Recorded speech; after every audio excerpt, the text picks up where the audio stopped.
Hi guys, welcome back to revisiting Super T36 World. The two-part series you probably forgot there was even a part one of, it's been so long. So, in short, I'm just looking at my old Super World and talking through what I was thinking and how bad it is really. Okay, first video was about Worlds 1 to 4, so now I'll start with World 5-1. Now, the theme of World 5, which comes up in all four of the World 5 levels, geez, I'm bad. Good ideas but executed badly, and I don't just mean how I'm playing the game. So, in this level, you can go either above the water or under the water, and the idea is you have to avoid that fish thing, I forgot what it's called. And you're also supposed to not really know where to go. Like you can go to this area at the right, but it just takes you back a bit. You can also go down, but it also goes nowhere. Where you actually have to go through this pipe. And if you thought the overworld was badly designed, then wait till you see this. I really don't like this subworld. It has nothing to do with the overworld to start with. But also the gimmick here is just pretty annoying. You have to use these bombs to blow up the docks. And if you don't manage to do it, then you go through this door that takes you back to the start of the area. I really think I could have done a better puzzle type thing here. Or actually made it related to the overworld, because I really don't like this. 5-2 is, in my opinion, the worst level in the entire Super World. Now, I actually had a theme plan for this level, which is going to the zoo and seeing all the enemies in cages, sort of. See the big cage? But anyway, the point is to beat the level you have to press the switch, which releases them from the cage. So I was actually trying to do a bit of a thought for this level, which works well at the start, but then we get into the subworld.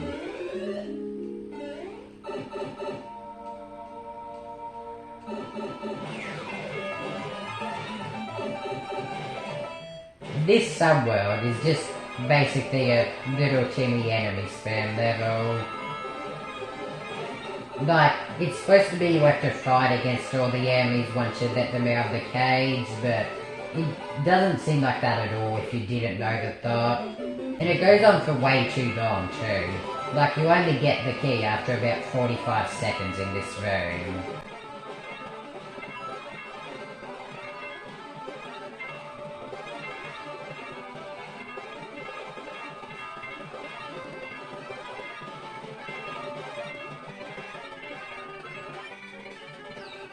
And once you get through that, you put all the enemies back in the cage. And that's the end of the level. You know how I said the theme of World 5 was good ideas with bad execution? Well, 5-3 is another good example of that. The idea is you have to reach the goal while you have a star, but you don't know how to get it. And the obvious way is through this pipe here.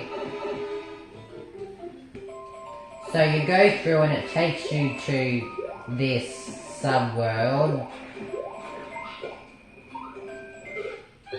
I'm playing so badly today. And at the end of the subworld, you see that you need a key to get through. So where do you get the key? From this random Cooper that you were supposed to know had the key because it had a sound effect on it. So once you get the key and go through this door, you can get the star. But you have to be really fast. For some reason I made the time limit really tight, so you just had enough time to make it to the goal. 5-4. But the worst part of this level is that I tried to include a secret exit. The secret exit being this lock. And this lock leads to a bonus area. And using the propeller suit you get in the bonus area. you can go up to reach this secret area with a star in it, meaning you don't have to do any of the subworld stuff. The bad thing about this is that this intended secret area just looks like a dev exit. In fact, if I saw it in a level that wasn't mine, I'd think it was a dev exit. 5-4 isn't as bad. It's mainly just too long for no checkpoints. Like, the idea is you have to swim around in here and find the 5 red coins, which takes a good 5 minutes or so. And then you have to fight the boss at the end. But the thing is, if you die once, you have to go back to the beginning and you lose all the red coins. And that makes it really annoying if you die, because you don't really want to have to do the finding the red coins thing twice. And I get that I can't put checkpoints in because it has a clear condition, but I should have just put in a checkpoint and, well, 2 checkpoints so I can use them whenever you get a red coin. And just found a way to do the boss fight without the clear condition. Because how I did it here just makes it so annoying when you die. In fact, I'm not even going to show the whole level because I don't want to do it again because I've done it so often. And that's what happens when you die, you get annoyed. For some reason, I don't know why, 6-1 is by far my most popular level with about 140 days. Not sure why people like it so much. The idea for this level is that it's like Mario, or Toadette I'm saying as, going on this adventure across the sky. Oh, you need to be small here because I'm a bad level designer. Like, it's this big adventure even with the Mario Galaxy music. And here you think it's the goal, but it's knocked off, haha. So you have to go through the subworld. What I don't like about this level is just things like a bunch of random challenges that aren't related to each other.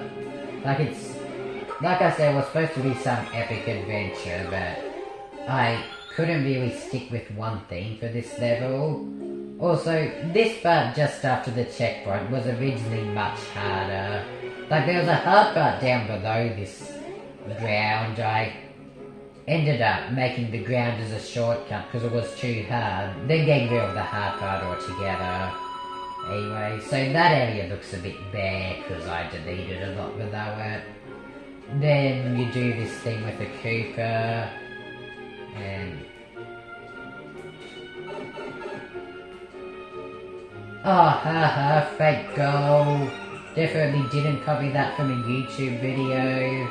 Then I put this calm bit in, and I don't know why I put this in, but I can't really get into the mind of my 12-year-old self as much as I want to. Then there's another challenge that was not related to anything else.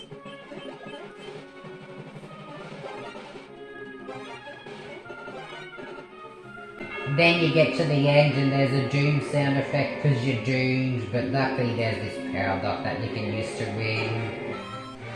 6-2 was my attempt at making a Mario Kart level that first teaches you the controls of the kart.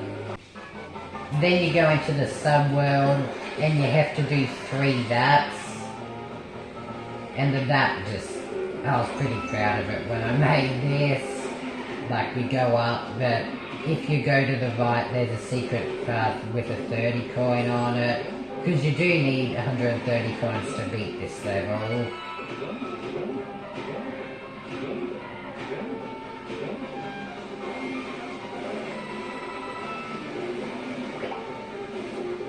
Now, here's the part that's supposed to check if you did 3 laps. So you have to go through 1 on each lap. But I noticed after I uploaded this level that there's cheese, because you can just wall jump out and get all 3 coins. Well, I failed it, but you can get all 3 coins in the same lap by wall jumping. Cheese is the level. 6-3 is a speedrun level, not a very exciting one either. I decided after I made this level, like a year after, that it was too hard, so I put coins in to show where to jump. I failed, but the goal's right there. 6-4 was only the second level I ever made, but I still think it's better than any of the levels so far in this episode, besides maybe 6-1, because this one, besides this part, which I thought was funny, because I was 12, because this level actually looks like a traditional level. Like, it actually has a consistent theme with the snake dogs, which I know most people don't like, but I am proud of this level because it looks like a Nintendo level, sort of, because there's a theme.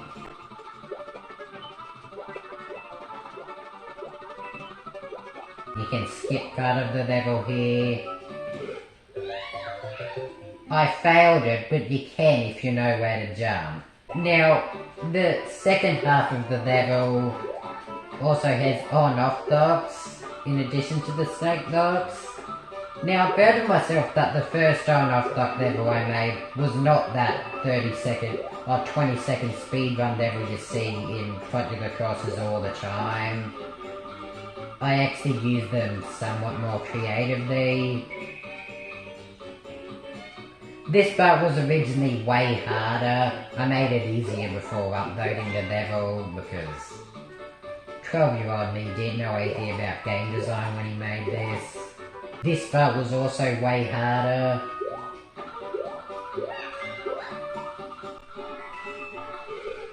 The boss fight in this level is a pretty basic one, but believe me when I say it was even more basic when I first made it. Originally, man, I'm so bad. Originally, you had control over the on-off switch, so you could just basically hit it twice and end the fight immediately. See? And in the update version, it's only now you can hit it and win the fight.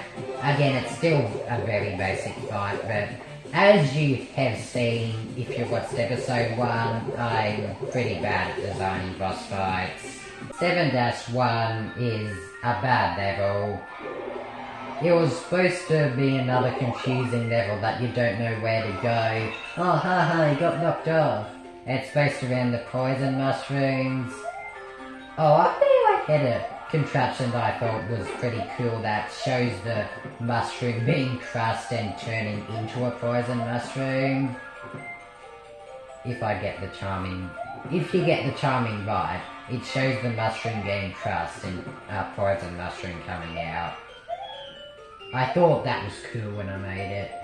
Anyway, you're supposed to not really know where to go, so you try hitting the switch, and you see it leads to the door, but the mushrooms are there. Oh, there's a star, so you can use that. Then, the obvious way might be in this pipe, but it just leads to a soft lock. I'm not going to show you, but it's a soft lock. And if you follow the arrows here, it just leads you back to the start. And so I thought it was going to be hard to know what to do, but it really isn't, because the solution is just to jump towards the goal, and I died again! I'm not doing this anymore, I hate this level, but the world record is 9 seconds. 7-2 is a ghost house puzzle level that you have to find the 2 keys and also hit a key switch.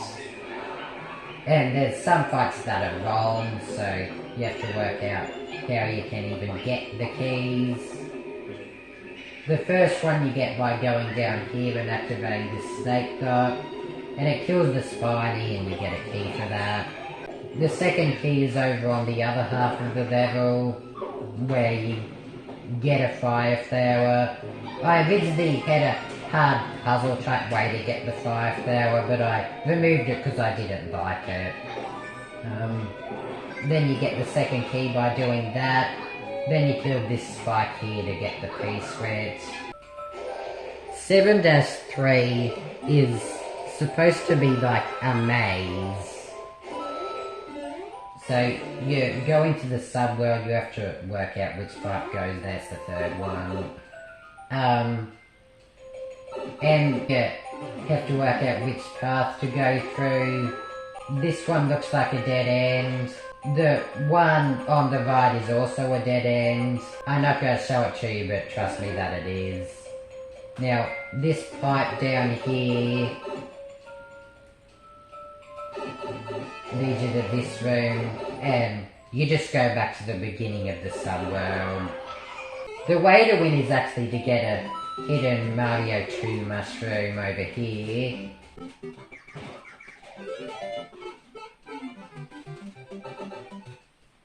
And then you can go into the path that looked like a dead end, because you can now dig up the cloud docks.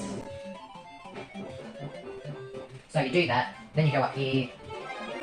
And most people will go to the right, because that's always the way to go in Mario levels.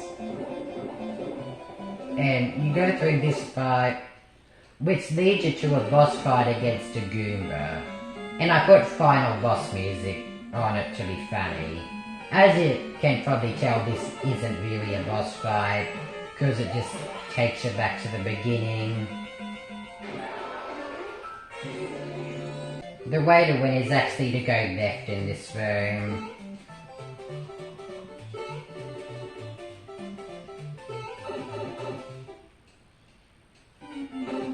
And there it takes you to here, and you can use this to just go to the goal if you want.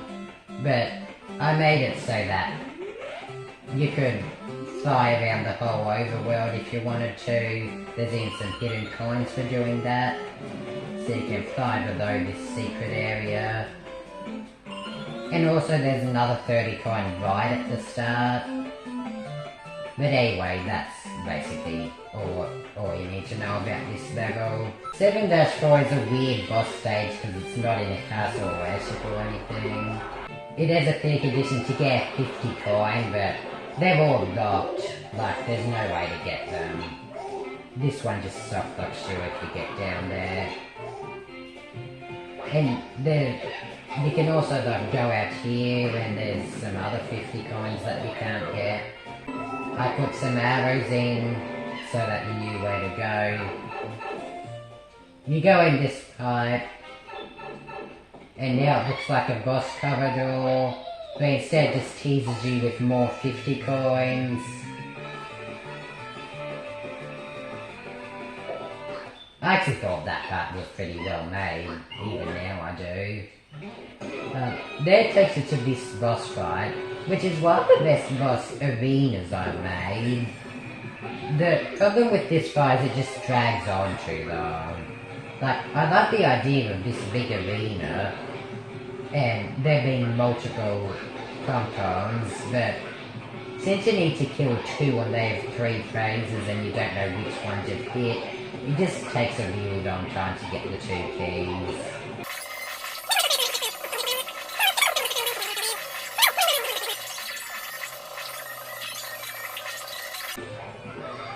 Okay, that was actually pretty fast. So, now I can go in here and get the 50 coin and beat the level. Unlike most of Worlds 5 to 7, 8-1 is actually a good stage. Like, I know my levels aren't good, but this is one of the best in the Super World. I even included some reward areas. And I did one thing that I struggled to do throughout the whole world, which is stick with one theme for a level.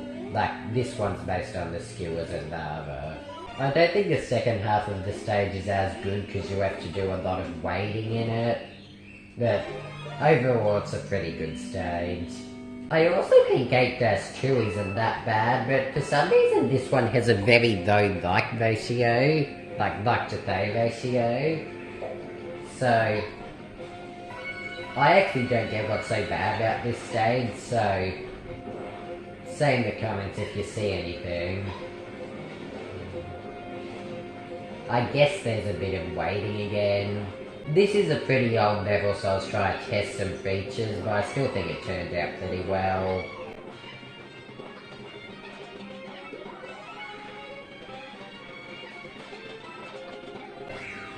Then you reach the checkpoint and it's more of the same for a little bit.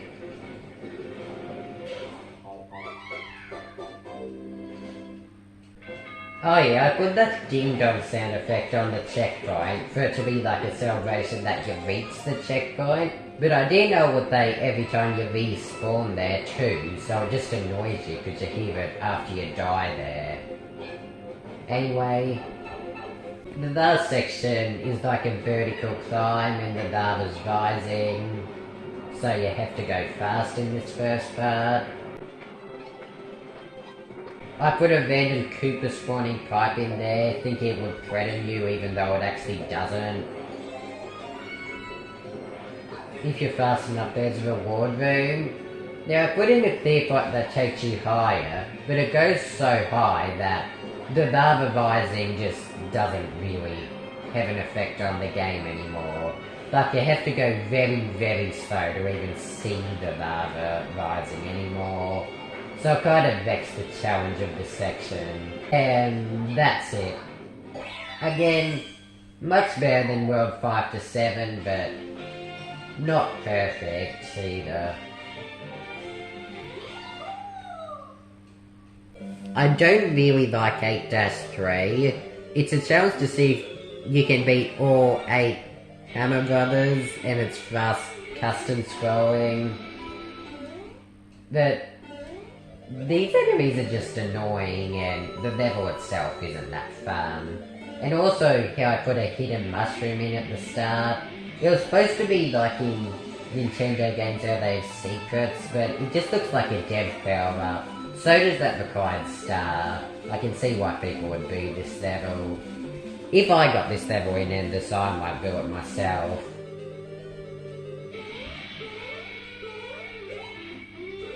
I died, but that's the end. The axe is right there.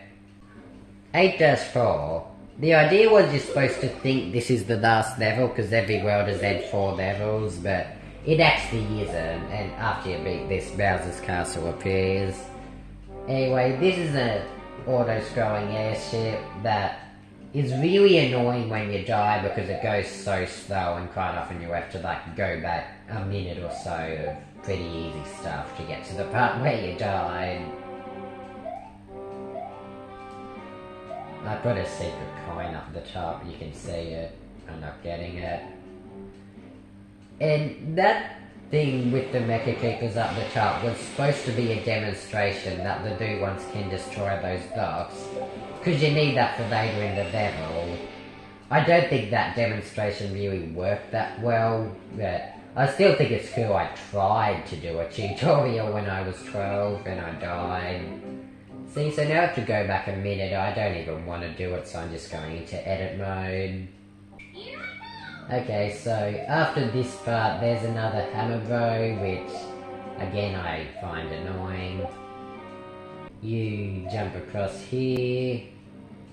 Oh, there's a pipe at the bottom left. Wonder what that's for. This part is a bit boring. I really should have changed it. I still died in it because I'm bad. Anyway, the checkpoint's here. Oh wow, a scary sound effect. I'm doomed. Oh, the door's right here. That was so scary. That leads to a castle section. Using the P-balloon you can cheese it, which was actually intended for you to do it fast if you get the P-balloon. Anyway, the section looks like this. And there's rising lava, so if you do it properly you have to go fast. Yeah, so I was actually quite proud of this platforming section. There's even a coin out here for if you have the P-balloon. There's a forced hit, which I don't really like I put that in. But yeah, here's where the Mecha Koopa tutorial helps, because you need it to destroy those blocks. In retrospect, I feel like I didn't really need that part, but I put it in anyway. Then we come up to one of the best boss fights in the game. First you have to hit this on and off switch to release this Mecha Koopa, which destroys the blocks here for you. Well, it should, yeah. Then, because of that, you can trigger this snake block.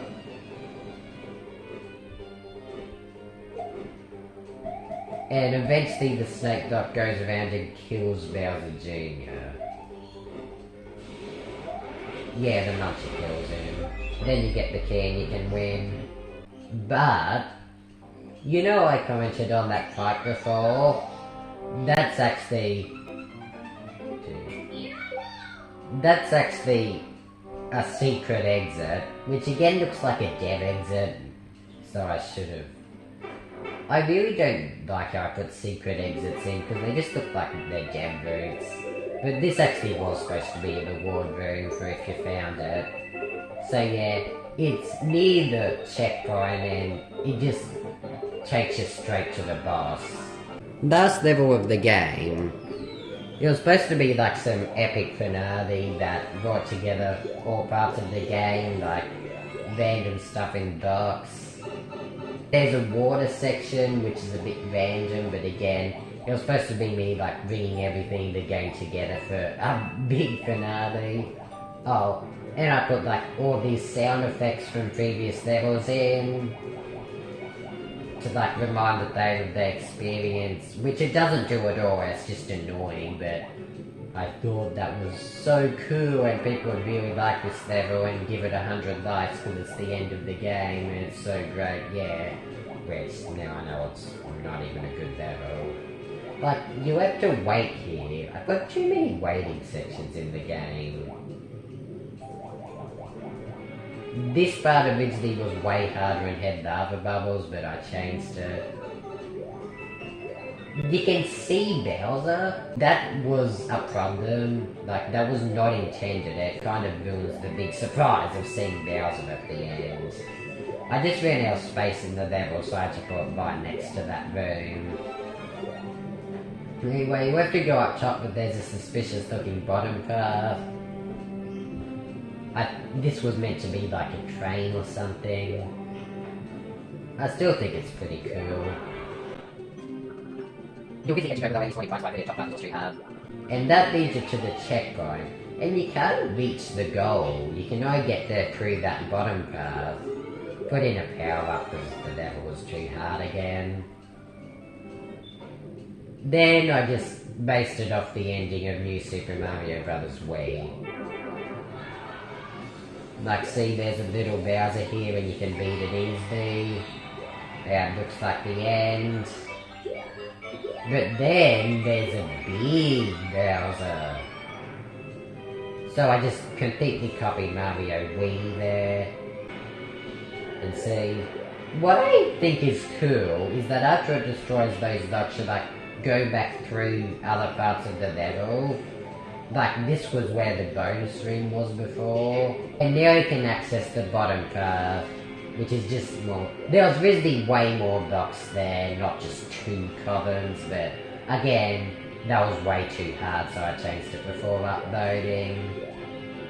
But yeah, there's just more of this Mario Wii copying. And although I'm talking about negatively, I still think it's pretty well designed. And then there's even some enemies that you have to get past. Oh, I nearly died there. And then it's the end of the level.